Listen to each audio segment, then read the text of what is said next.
For those who love action RPGs, chances are you already know at least a bit about the game we're looking at today. But for those that don't know, Torchlight is an action RPG, created by a mix of industry veterans who worked on Diablo and Fate, both fairly well-known franchises in the genre. Torchlight is also interesting, at least to me, in that the franchise has taken an almost perfectly parallel path to the Diablo franchise, with the first game being an enjoyable one-town dungeon dive, the second game expanding the world and being very mod-friendly, the third game being relatively poorly received but generally just in comparison to its predecessors, and then even more recently releasing a mobile game with aggressive microtransactions.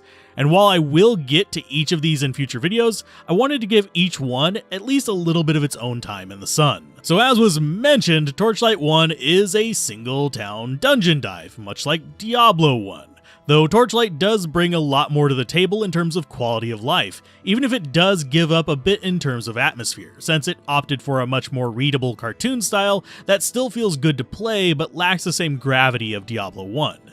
And while it has more dialogue than Diablo, and even side dungeons in the town, most of the lore you encounter is situation building for the game itself, rather than world building for the franchise. So don't expect much of an explanation of what's outside the town unless you want to dig for it, at least outside of primary cutscenes.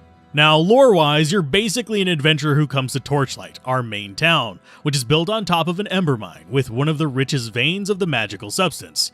You quickly become entangled in the chaos surrounding a vein of corrupted ember that has turned a powerful alchemist named Ulrich into a bit of a madman who wants to revive an ancient evil ember colossus.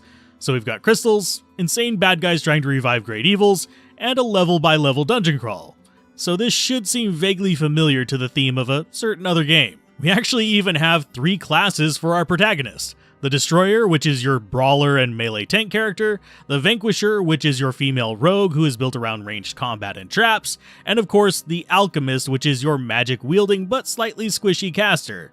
Even how these 3 interact with the world lore in subsequent games is a distinct parallel to the Diablo franchise. Now after that is when the similarities finally start to break down a bit, and we start seeing the meeting of the minds in the Diablo developers and the Fate developers working on both quality of life, as well as establishing distinctiveness between the characters, something that both of the inspiration titles actually lacked.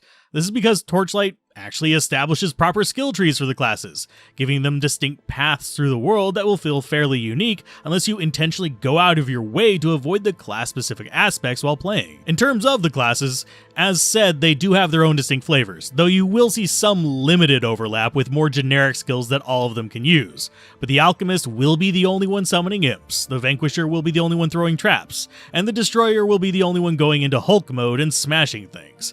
And this uniqueness is helped by the much more heavy combat feel, with the use of appropriate screen shakes, sound effects, and enemy reactions to make your hits feel more palpable than other action RPGs of the time, at least against most enemies, since launching enemies away is a common sight, something that cannot be said about its competitors of the time, whose main damage reactions were basically the sprite taking a slight lean back and groaning, rah. Obviously, more action RPGs have learned from this over the years, well, at least some of them have. There are still those that think fireworks and chaos are more important than enemy physics, and to that I guess I'll say to each their own. I just happen to really enjoy how Torchlight does this.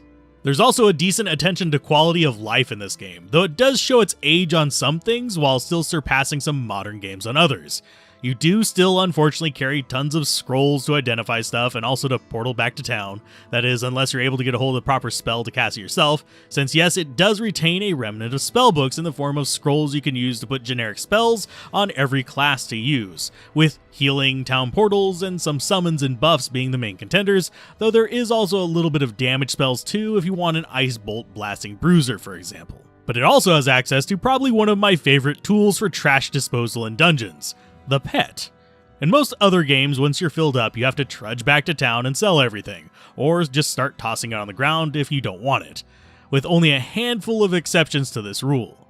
Now Torchlight, borrowing from Fate, gives you access to a pet, a combat companion that also serves as a gopher for town, able to be loaded down with all the trash you don't want and sent back to sell it, with the time it takes increasing the further you dive into the dungeons, but never an excessive amount of time. This is extremely handy and a good way to deal with item hoarders who want every little bit of gold like myself, and it will turn into a great platform for even more convenience in the second game, though here, it's mostly just inventory control.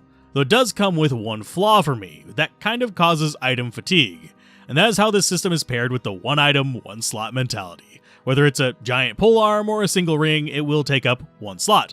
So it's a bit more awkward, at a glance at least, to tell what an item is without hovering over it in some cases, since they are all visually the same level of clutter, though different people will have different tolerances to this.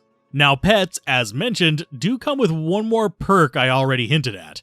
They're not just shop haulers, but they also serve combat roles, able to wear their own equipment and even learn up to 2 spells themselves to help out in combat. So they basically come in as a double duty as a mercenary as well, and a potentially powerful one at that, able to be everything from a summoner to a healer to a brute force attacker, though that last one you may want to lean into the food system for, since it lets you transform them into slightly more appropriate base forms. Though for that, you will tend to use items you fish up from the various fishing holes in the world, or purchase from the fish vendor. I personally did not engage much with this aspect, since I found the fishing minigame fairly, well, boring. Since it's simply a line up the rings and click game, but it is something a lot of people find tons of joy in.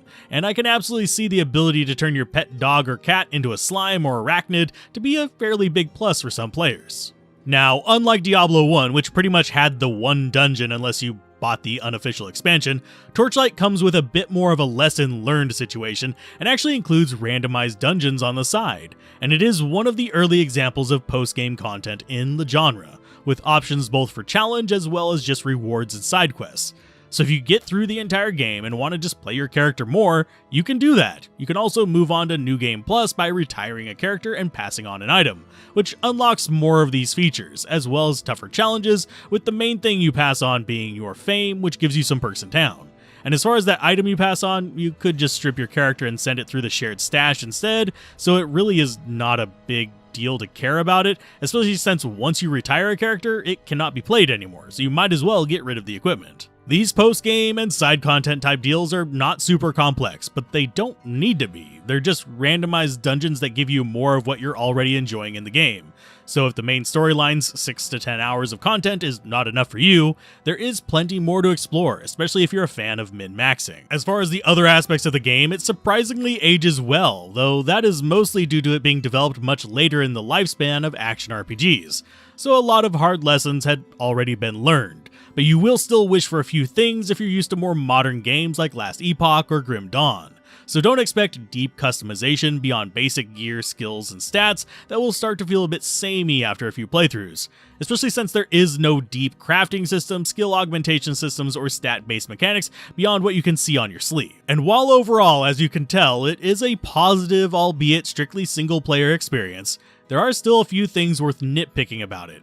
And while I tried to pick up most of them earlier in the video, I did save one key problem for last: the difficulty curve. And it's not that the game actually becomes hard, since you might run into some tough spots in the final dungeons, but nothing some stubborn persistence or a little more attentive play couldn't fix. It's more that the curve starts out flat and then hockey sticks up near the end of the game, rather than gradually flowing up into it, resulting in the situation where new players might forget to invest in defensive stats since they don't really feel necessary until the very end, meaning if you're not expecting it, it will suck and you will die. But even that is able to be overcome with a bit of patience or maybe a couple side dungeon runs to get a couple levels to bump up your defense and gear just a pinch.